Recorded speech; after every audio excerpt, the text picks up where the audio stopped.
And good morning, good afternoon, and good evening, everyone, depending upon where you're joining us from around the globe. I'd like to welcome you to the most recent episode of MSP Ignition.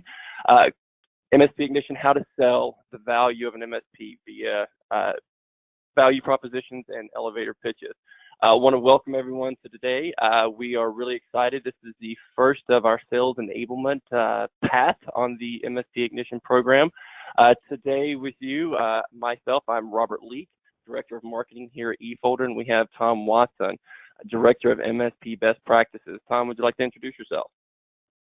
Hi, thanks, Robert. This is Tom Watson, and I'm running the MSP Ignition program, and it's nice to meet all of you. Just to give you a little background, I was an MSP owner for 15 years, and I joined eFolder last year after a 2-year hiatus after selling my MSP successfully, and then traveling the world doing a lot of cool things, but I wanted back into the game and having a good time here because I am here only to help your business and teach you how to sell, teach you how to be a more successful MSP, teach you how to bundle your packages, produce managed service agreements, whatever we can come up with that makes your business better and your MSP grow. The great thing about it is I'm not part of the sales team or anything. I'm not here to sell you anything. I'm allowed to just, give everything I've got to you and help you be a better business. Thanks, Robert. Thank you. Thank you very much, Tom. So we're going to dive into the program here in just a moment. Just a few housekeeping items, just so everyone knows this session is being recorded today, and we'll be sending that out to you all. And also just a few other things in the fact that we will be posting this out on YouTube when you have an opportunity, if you would like to go check it out there. But during today, if you have any questions, you have a question window that you can pull up in your GoToWebinar agent, along with the fact that we're going to be doing some polls, so keep an eye on for that as we go through the slides. And then we also have a handout that is available. You can certainly start that download now, but a little later we'll be focusing our attention on that a little bit more. But we are really excited. Just a little bit first about eFolder and who we are, just to make sure that we're all on the same page. We have been in business for about 15 years, and we started out with our original backup product. It was file level backup, and it was really what we buttered our bread on for many, many years. And then our executive team started looking at the MSP marketplace. We were built from an MSP. We're focused on the MSP channel 100%, and we started seeing the challenges that our partners were seeing, both from a technology side and a human resource side. And we started to see this evolution, right? We were doing file level backup from a data protection perspective, but there's also mobile productivity, business continuity, and a lot of other challenges that we started to see that really went beyond that file level backup. The first of those that we went and kind of looked at the marketplace, we saw a solution in Anchor. It's file sync and share. Although every time I say that, I feel like I'm doing this solution disjustice. It's so much more. It's almost comes with invincible productivity, gives you a way to put your brand out in front of your clients on a regular basis, and also provide them some tools that can help them manage things in a time of crisis on their own, whether it's malware, accidental deletions, etc. After that, we then went down actually the road of Cloud Finder, which was cloud-to-cloud backup. And then we focused today on Office 365 and being able to give you a solution around that. And then most recently, we went down over the last couple of years with Replibit and Axient. Axient was an acquisition we did just this past year, Replibit a couple of years ago, and right now we're working to implement and incorporate those solutions into one. But we're really excited about what we're doing in that realm and providing the foundation and a flagship product for ourselves, along with what you can build your data protection suite around. On the Axient side specifically, this is our newest tool in the toolkit, and it's really built for those clients 5 to 200 looking to minimize the downtime. It's certainly a disaster recovery as a service solution with both cloud and local recovery options for services or servers and networks. It really comes with multiple ways to handle cloud recovery options from multi-servers, SSL VPN, site-to-site VPN, as well as port forwarding. It's a solution that we're really excited about, and both Axient today and Replibit as well, we're selling those separately. Definitely have a fit for every one of those, whether you're looking for instant cloud virtualization or something a little bit more on the Replibit side, but look forward to exploring those options with you. Again, thank you for the opportunity just to provide that, to give you a little bit of background. But now we really want to focus on MSP Ignition. This is a program that Tom, when he joined the company, not too long ago, was really excited to be a part of. And it was built on the best practices side. However, we saw within the MSP channel the need, the want, the yearning a little bit to really understand the sales side, to be a little bit better. I think, we understand that you're entrepreneurs, you've been selling for a while, and we want to be able to provide you the tools to be able to hopefully amplify those sales efforts. And that's going to start today. But Tom, could you give us a little bit of your perspective on the sales enablement side and how this is going to be different from best practices that we've been doing for the last few episodes of the Ignition program? Well, yeah, I think this is a wonderful opportunity to kind of pass on both the methodology for sales, and then my piece of it is to give you the real world of what I experienced. I was able to sell my MSP because I was able to learn, after being very technical for many years, I was learning to scale the business by going out there and selling, actively selling in person, lots of networking events, chamber of commerce, all kinds of groups, referrals. But that's what made my business succeed. And I'd like to pass that on to everyone and have some giveaways from it too. And we have a nice PDF that you can actually fill out on your own. We've been available now, and it'll also be in the links afterwards that will allow you to kind of have a nice little handy card of what you're going to say in most cases. Understanding, though, of course, everyone on this call has sold before in person, I believe, and that you got to be ready on the fly to change it up when needed. Thanks, Robert. Yeah, absolutely. And you mentioned, one of the things that we're trying to focus on for MSP Ignition as a whole is tools and resources.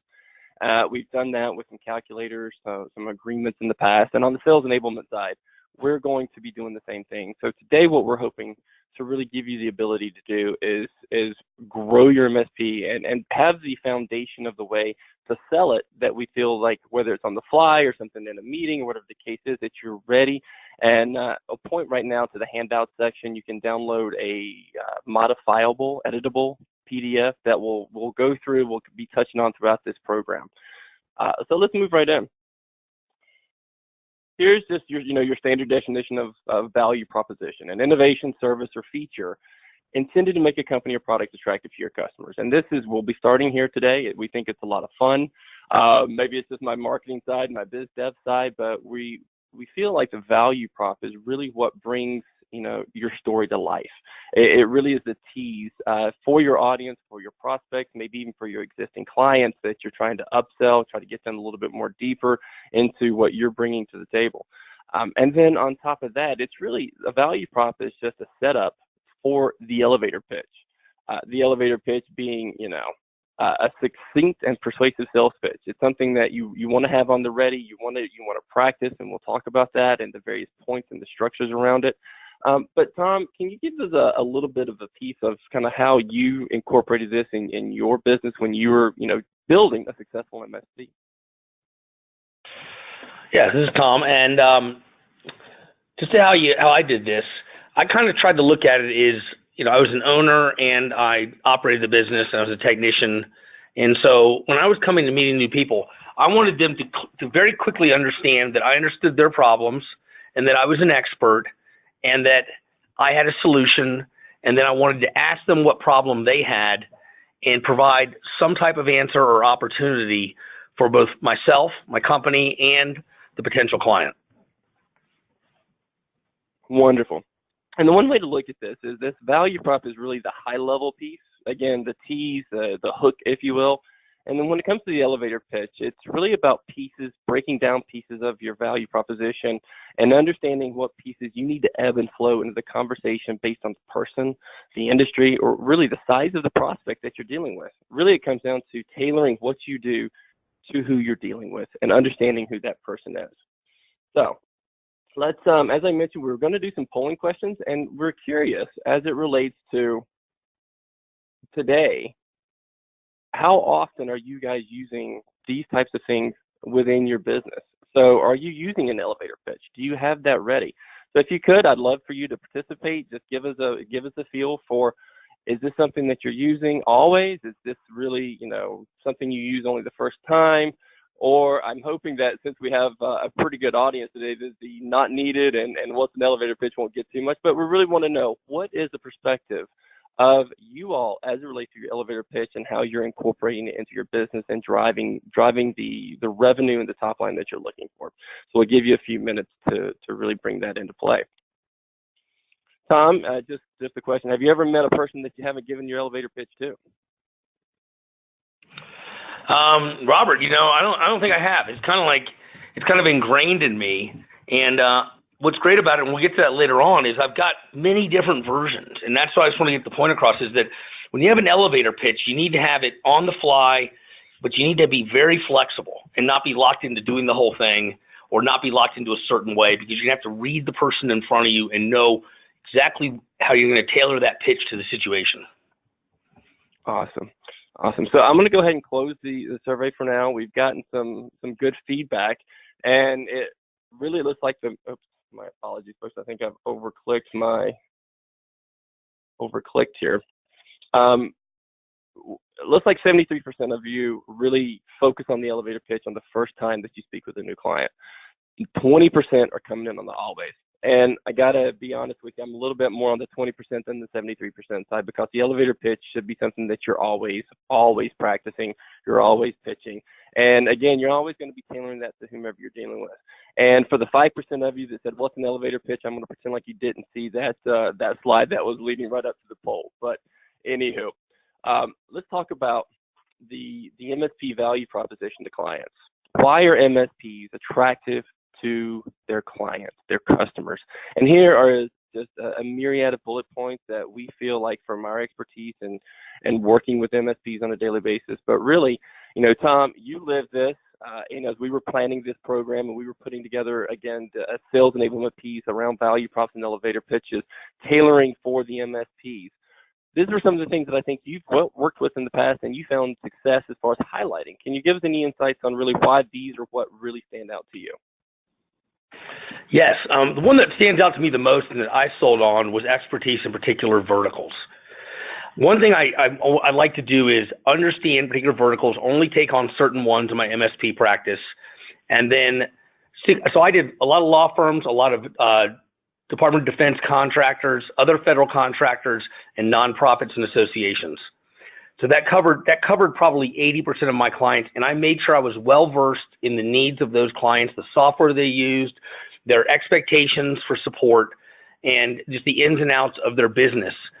And that when you have that knowledge, it allows you to sell very quickly, and for them to recognize that you're an expert. I like to stay away. Technical expertise is listed in here, but I think we all probably know on the call that selling based on tech is a very hard proposition. People are buying from you, who you are, and what your business can give to them service-wise. They don't really care about the tech as long as their network is up and running and they're doing business. So I kind of stay away from that one a little bit. I stay in also in the realm of the best at IT management. I spend a lot of time talking about how good I am at something, how great my team is, and how fast we respond, and we make sure the problem's fixed, and we are there until it's done. So I like that one a lot too. Very important also, going back to the first one, SMB service specialization. Make a very big point of who you're talking to, that you're not giving them the wrong message. If you're talking to a business that's outside of what you can do, probably best to move on to someone else. If you're talking to a small business that's 15 users, I wouldn't relate to them stories about a network you run that's 150 users. I would keep it in the realm that they understand and that they're going to be able to say, oh, I'm similar to them, and want to talk to you further. I also like to put in the fact that many companies out there have had to deal with the a la carte approach to managed services. Explaining that you can do everything, you have hardware, software, service, and you have all these products bundled together is very attractive to many clients out there, and getting that out. At the same time, I just want one last comment about this, Robert. Don't feel when you're doing your value prop that you have to put all of these out. Probably just one or two in a given conversation. But I also want to touch base on Robert said. All right, go ahead. Please go ahead. Sorry. Well, no, I thought it was when you mentioned, but I didn't mean it. You mentioned that always do your elevator pitch value prop. That's because this changes, and by doing it even with someone you've talked to before, you might have a new area of business that you can go into because you elevator pitch them again in some way. Thanks, Robert. And that's a really, yeah, thank you, Tom, for sharing. And, you mentioned one word that stood out a moment ago, and really now that we're really going to start diving into the development of these things, and that's the value prop structure. But the way you said it a moment ago, Tom, was the stories. And that's really what a value prop needs to be. It needs to be engaging, it needs to be a story, and it needs to have something that has some structure. And make sure that you break this down. And so we've been working with some sales enablement experts, some people bringing some expertise to us that we're trying to relay now to you. And what it comes down to is almost things that we're already very familiar with in the world of MSPs and building these businesses, processes and structure. Once we have process and structure in place, a lot of things go a lot easier, and a value prop is no different. So when we look here, we see that we've got some various components that we're dealing with, really 4 big pieces. And really what you need to understand is how are we saying these and how are we putting them into action? So a value prop is, find a company or a client, or to Tom's point a moment ago, if you specialize in an industry that had an issue. Think about the places that you've had, recent successes are always best. If there was a big, huge problem that you haven't had to deal with in, maybe a year or two, that's certainly on the table as well.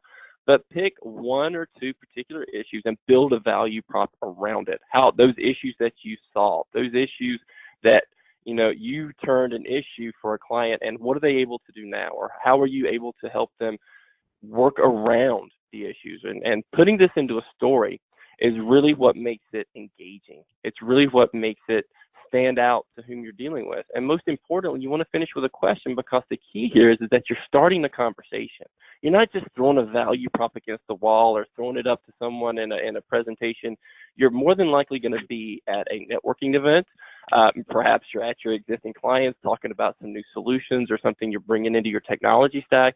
But you really want to get them engaged. And the way you do that is you finish with a question. And you don't finish with, does that make sense to you? You really want to finish it with, how can they use something that you've just shared with them, and how could that help them improve, change, or make their business just a little bit stronger?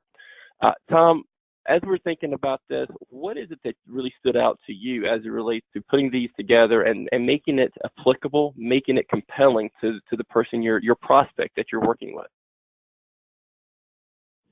Thanks, Robert. And I have an example of this. So, for example, let's say I'm at a networking event. I'm talking to an owner of a business, and I've already explained who I am, what my company does, and a couple of the bragging points that we're going to get into. And then they kind of mentioned something to me. They said, listen, we've had a lot of problems with backups. As a matter of fact, we lost a server last year, and it took days to restore.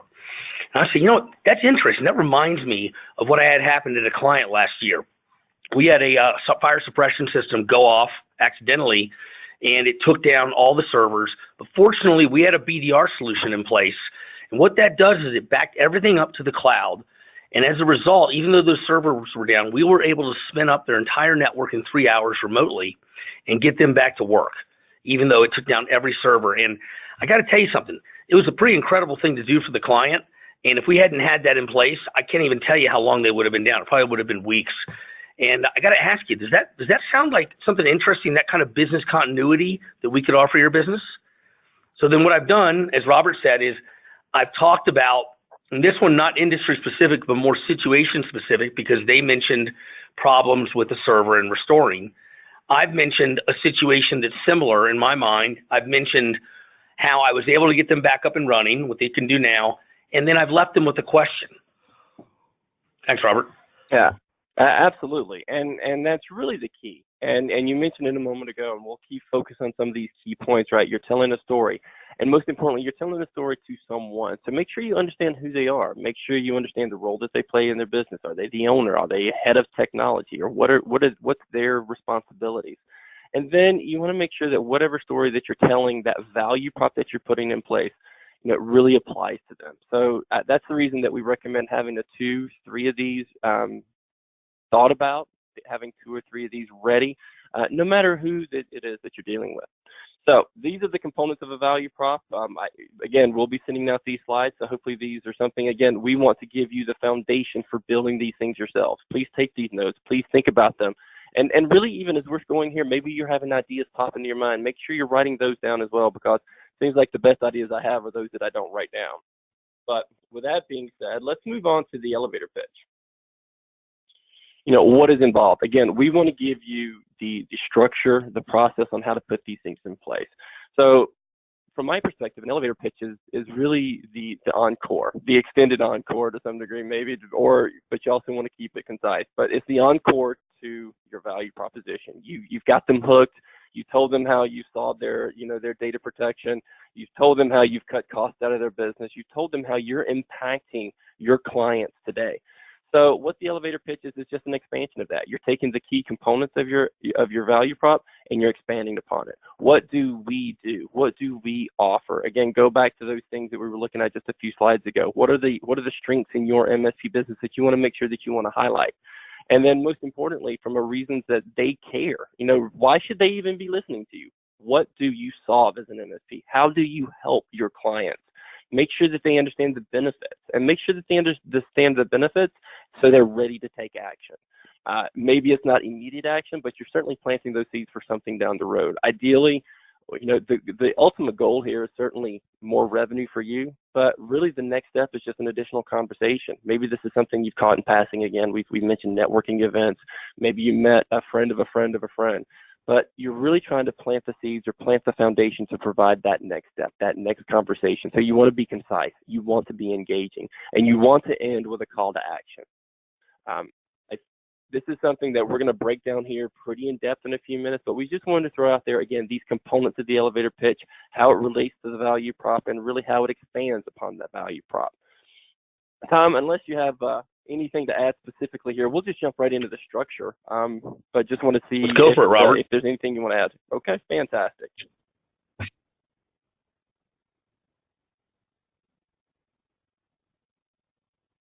So, elevator pitch. Again, pretty simple stuff, but that's the beauty of it, right? We're not overcomplicating this.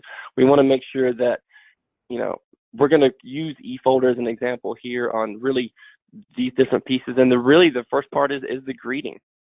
This is something that ideally, you've already introduced yourself, but you really want to make sure it's concise. The overall time on something like this needs to be probably about 1.5 to 2 minutes. You want to make sure that you're quick on the point, and you want to go through these things in a way that really captures and expands on what you've already shared. Tom, I'm going to kind of continue to bring these up, but are there any pieces here that you want to highlight? And if not, we can certainly role play a little bit for our audience, but what would you like to point out as it relates to these pieces and how it applies to the MSP's elevator pitch? Well, my big thing is that there is a lot of writing here, and there is on the next one that's going to be my actual basic elevator pitch that I use. But I think to point out one thing is the greeting, use it when you have to. It's important, but also be ready to cut it short. The only purpose we have with this entire elevator pitch, value props, everything, is to get someone to say yes to something like, hey, we can come out and show you what we do, or take a look at your network, or we can give you a few free hours to fix that problem. So always be focused on the engage portion. The rest of this is great, but if you got to cut part of it short, do it to get to the part. Because if someone says you're talking to you, you're pitching, if someone says, hey, great, I'd really like to talk to you further about this, go to the last part and engage. Don't feel locked in to the structure. And that's just it. And as it relates to the structure, now is a good time to point out or readdress at least the handout section of the GoToWebinar agent that hopefully you've got up on your screen. We've got this, we've put together, an editable PDF for you. It has these 4 pieces in there. If you print it out, it's going to print out at about a 4x6 card. So it's one of those things that if you want to put it in your pocket and you're going to a network event and maybe you're in the restroom washing your hands and you just want to brush up on some of the key points that you wanted to do, we wanted to make it easy for you. So again, download that, use it, make your notes, and really to Tom's point, tailor it to yourself and tailor it to who you're dealing with. So right now, what we're going to do is I'm going to just go through the eFolder pitch. Again, try to see how these points, again, we want to make it conversational. We want to make it sound like it's off the cuff, but it's something that we've practiced tons. So, Tom, eFolder is a leading IT channel service provider offering the market's most powerful suite of data protection solutions. Our solutions address the full spectrum of challenges from around protecting business data. We handle the file sync and share, we look at BDR, And we even had cloud-to-cloud backup for some of the industry's most popular cloud applications being used by SMBs, their clients, things like Office 365.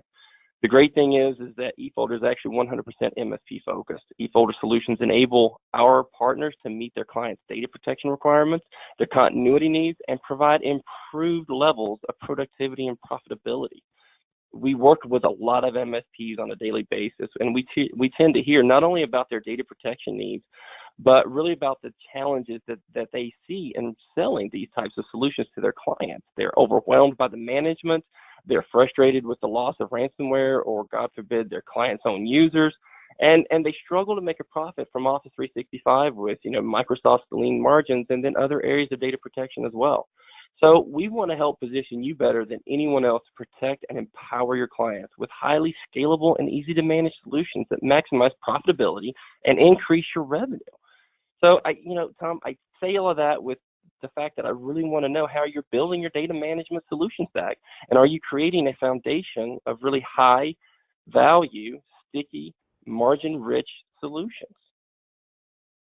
So again, folks, that's just one example. Hopefully that didn't sound terribly rehearsed, but at the same time, it's something that I do practice a lot. And it's something that we want to make sure that you're able to engage with your clients and bring to life on your own.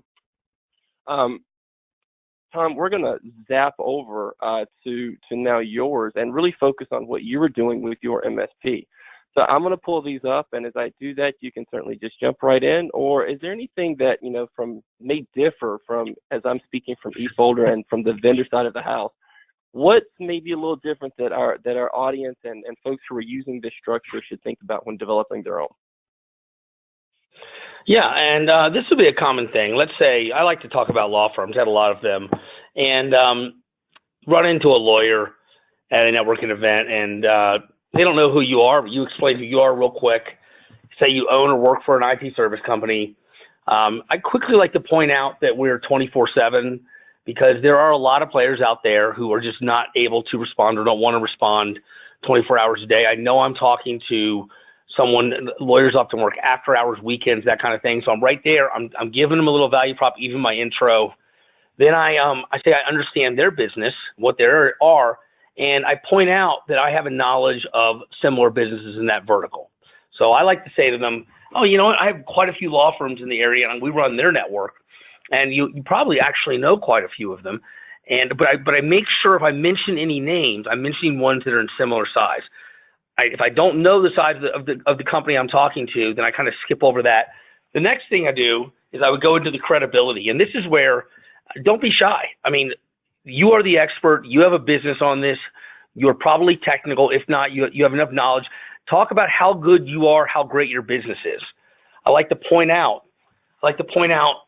that I have a staff, or I'm putting out there right there, because if you have a staff, make sure people know it. Make sure you have people on call all the time. Tell them that, I like to tell people if things broke and my guys couldn't get it fixed, I'd come out there and do it. That's how I handle business. That really got a lot of traction from people. I also like to concentrate and focus and let people know that we only work in this region. There's now a lot of players in the MSP world that are operating well outside of their region, or their region is too large, and so they have a hard time rolling a truck when they need to, getting out there in person. So I point that out as well. Robert, did you want to keep going from there, or did you want me to go into the pain points? No, I think moving right into the pain point sounds great. Okay. So the pain points, I mentioned this earlier. I never sold on tech. I sold on the basis of, I want to make someone who owns a business, I want to make their life easier, that they don't have to worry about tech. So I try to take that emphasis off, and this is very common. We've all heard this one before. But I want to say to someone that we understand that you have a business and you need to run it, and you need to not have to worry about IT. And that's our job. What we do is we make it so you're not having to make those decisions. You're not having to decide what computers to buy. You're not having to cut 5 different checks a month for different things. I want to make it so I'm bringing you a package. It's bundled up. It's under an agreement. I can get you your hardware at a discount. We can install it. We'll make your life easier. You're probably not going to see us that much after we get your network going, because we're going to do such a good job that you're not going to have that many problems. When you do call us, we're going to be there. And then what I like to do and probably the most important part of this is I want to take this to the next step. I want to be in person, and so I'm going to ask something about their network. I'm going to ask if hopefully at this point they've mentioned something or they've nodded their head to something I've said, to one of my stories or a value prop. If they have or they haven't, I'm going to say, how are things on your network right now? Do you have any problems with this or that? And try to make it a directed question. If you can get them to elicit some kind of question, like, what? It's funny because we've got these IT guys and they keep coming out there and we've got this one computer and it keeps disconnecting from the network and we don't know why it's still a problem. And I would then say, you know what, I'll tell you what, that sounds like an interesting problem. And I'm going to take Nation with some free time, on Friday. And would you mind if I just send them out to your office, just to give you a couple hours for free, have them take a look at that machine and see if we can fix it.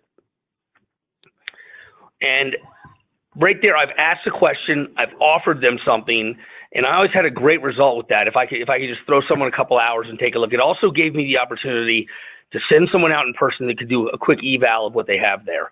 And especially if you go out there and fix the problem, well, then you probably converted them into a client. So I would try to use that tactic whenever possible. But of all of these things on this page, the most important thing to me is a call to action. Can I get them to say yes to something that allows me to step into their network and take a look or do something? Thanks, Robert. Great point, Tom. So, you're really building up. You're building up yourself. You're building up your story. You're building up this elevator pitch to get to that next step. I do want to take a moment and say that, Tom and I are speaking today from very much a face-to-face perspective, ironically, since we're here on a webinar. But the fact of the matter is that many of these interactions are going to come and happen out in the wild. But you may want to think about, your elevator pitch, the structures of what you're putting together, whether you have a phone-based sales team or whether you're just maybe taking incoming calls from interested prospects, sorry about that, yourself, and really want to maybe have an abbreviated version of this. So we're not going to try to give you perspective, and we're all smart and people here, but just keep that in mind that you can get a little bit more elaborative when you're working face-to-face and you can kind of read people's body language. But when you're on the phone, you definitely want to have a shorter version available just in the instance that it could come in handy. So we've talked about the MSP example. We've talked about the own e-folder example. I just want to point out that this can also get down to the specific solutions. You definitely want to have that corporate version available, but as I mentioned, depending upon the interactions that you're having, depending upon who it is that you're talking to, the conversation and how it's going, you may just want to simply have, various pieces broken down for the different solutions you bring. Here you can see that we can look at this from a file sync and share perspective. You can also look at it from BDR. You can also look at it from the myriad of other services that you're providing your clients. So as you think about this for yourself, the rest of your team, and as I say the rest of your team, I just want to point out as well that, every person is an ambassador for your brand. So whether you are a 3-person MSP or a 300-person MSP, you definitely want to make sure that this message is shared across the entire organization. So they then are aligned with what your vision is, what your mission is, and can very well communicate it in an eloquent fashion so you're all again on the same page, and it really creates a brand credibility once those prospects or clients are meeting other people within your organization. Tom, any maybe thoughts or taglines with that? No, that's a good point. I mean, what I like to always talk about were my people that I had and how good they are. Because ultimately, you got to have resources and you got to show that you're good on multiple fronts. I like to demonstrate whenever I could as a value prop that I have a team. My team is well trained. We're available 24/7. We have products and services. We have it bundled together, and we're going to be there and we're going to fix it, and we're going to stay until the job is done. And some of these things sound very cliche, but that doesn't matter because you're talking to someone who just wants to do their business, and telling them these things and saying them over and over again is often the best way to get them to say yes when you ask them a question or call to action. Fantastic. All right. So we've been, here for just over 30 minutes. Again, we want to make this efficient for you all. And really give you the structures, which we've provided to you. You've got the tool there from the download. And I just want to sum up in the fact that really when to use these value propositions. We went through the survey earlier about value props and elevator pitches. You know, whether it's the first time, whether it's the second time, I would always have these resources mentally available to you so you're ready to take advantage of these opportunities. You know, first contact, especially if you're trying to figure out and cultivate what needs they may have.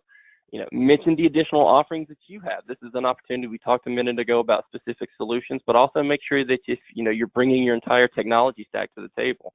Make sure that you're essentially starting this conversation. Maybe you're recapping the meeting. You're putting on a demo of what you're doing. And there at the end, something that maybe people don't think so much about, but when delivering prices and proposals, especially or most importantly, if they're being done face-to-face or even on the phone, I would always include a value prop to go along with it. Make sure that there's an exclamation point of understanding what you're trying to get your clients or your prospects to take advantage of. Most importantly, it is an introduction to the elevator pitch that we were talking about earlier.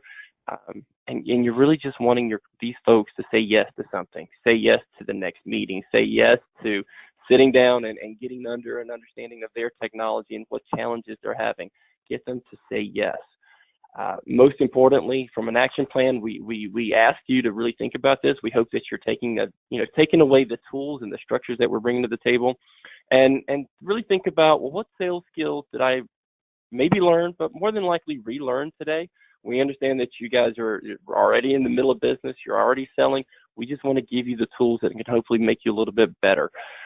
Who can you apply this to today? Maybe it's something today. Maybe it's something tomorrow. Maybe you have a networking event next week that you want to prepare for. But I would start thinking about, how can I apply it today? How can I apply it today? Hey, Robert. No, down to the end. Yes, sir. I just noticed we had a question. I just want to jump in and ask you. We only had a couple. I noticed Taylor Scott is on the line with us today, and she has a question. By the way, I want to mention that I do know Taylor Scott. I've known her for over 10 years. She works for My Computer Works. They actually they help MSPs expand their geographical range. But I want to get to her question, which is great. She knows a lot about this, and it's great info, but I'm curious how you changed what you were saying when talking to a different vertical market than MSP services. I mentioned this a little bit before, but I'd like to expand on that a little bit. In your MSP and going beyond what we're talking about today, I really recommend, as I mentioned earlier, focusing in on particular verticals. I was actually talking to someone the other day who only did veterinary offices in the Denver area. That was it. And they have like every veterinary office. And what it allows them to do, everyone knows who they are, and when they go do their value prop, they are the guys for veterinary offices. But when you focus in on that, I'll give you a couple of them. I gave you the law firm example. I used to talk to a lot of federal contractors, and I used to say to them, hey, listen, we understand the needs and security you have, and that you can be audited and you can get in trouble for that. And we have a number of other federal contractors in the area, and we are able to provide not only the service, but also the trust that you need to know that we are handling your data in the right way. It's backed up properly, it's encrypted, and that we can get it back if you need to, and that we can show the feds that if you're ever audited for it. That's one example. Another one might be nonprofits, associations. I like to talk to them, and my value prop often with them would be, listen, I understand that you run a nonprofit, and that's great. We work with a lot of nonprofits, and in particular, what we do well is we know how to get goods and services, things like Office 365, other products, SaaS products. We know how to get your software and your hardware cheaper than our competition. We know places that will give it to you for free sometimes or will give you big discounts. That is the most incredible value prop when you're talking to that segment of a vertical. But my big thing is that always when you're talking to someone, if you know what vertical they're from, relate some kind of knowledge and expertise in their particular vertical. That's going to make it much more likely that they're going to want to go forward with you and have you come in, because they get to go back to the office and they get to say, hey, listen, I talked to someone and they know about the kind of business we have, so we should probably have them come in here. And thank you, Taylor, for that question.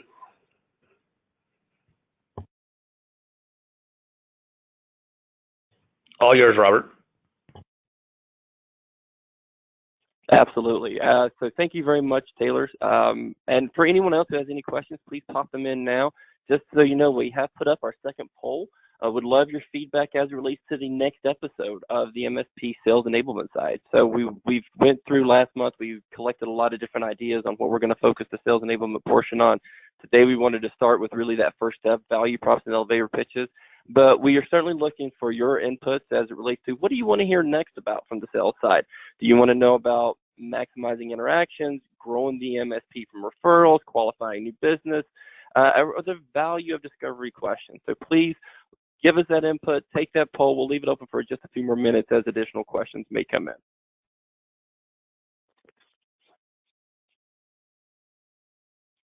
Sorry, Rob, you cut out there for a second. Were you just waiting to see what the poll results are? Or, I did have some thoughts about this. I would love it, Tom. What's your thoughts? Well, our sales training program that we're doing this year is going to be 8 to 10 webinars over this year, one per month going forward, and we're going to try to cover the entire range of what you're going to do, but we want to know what you want us to focus on. One of my big things is I want to focus on what do you do to sell when you go to a networking event, because I have some particular views on how that should and shouldn't be done, because I became extremely effective at that over the years, but I wasn't at first. I wasted a lot of time. And then I kind of had to be roped back in by people to go into them, and then I learned how to work them well and to get new clients out of them. So that's big for me. The other one is qualifying new business, is that I like to make sure if I'm going out and talking to someone, even if it's a referral, I don't want to go out there and talk to them unless, it's actually worth my time and might be a good client for me. I like to say no to more clients than I said yes to. That makes your business stronger. So all of these right here are wonderful, and we'll probably cover them each to some degree, but we want to know what you guys think in terms of what's important to help you grow your business. Thanks, Robert. Absolutely. Thank you, Tom. And I'm going to close that now. Tom, you look like you're going to get your wish. Looks like 63% of our folks voting are looking to understand really how to grow the MSP business. So we're going to focus more than likely on that for the next one. Again, my wonderful machine is playing games with me, so my apologies, folks.